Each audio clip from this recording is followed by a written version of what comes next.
To me, the fun in the field of creating fine jewelry is to try to create things that are interesting and that people have never seen before, and that it captures something in their own imagination that they can't find anywhere else.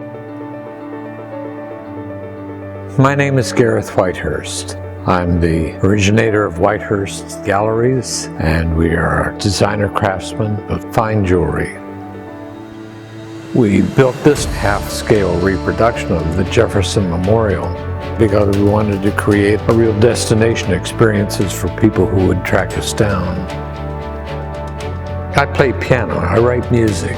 Back since the early 60s, I had been hoping that somebody would come up with a machine or a way such that if I were writing music and I hit a key, something in the universe would happen that would capture that event.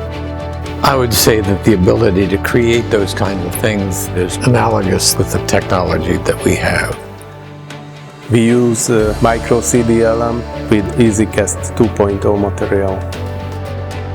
The high wax content is wonderful when we need a clean burnout. It lets you be that designing giant that you wouldn't be able to speculate about or to dream of if you were just limited to your own personal skill set.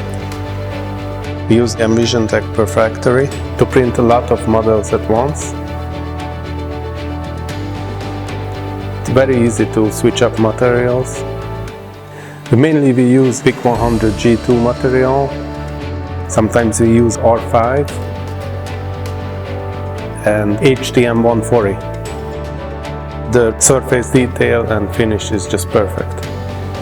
So if you can think limitlessly, this technology gives you the technique to actually pull it off.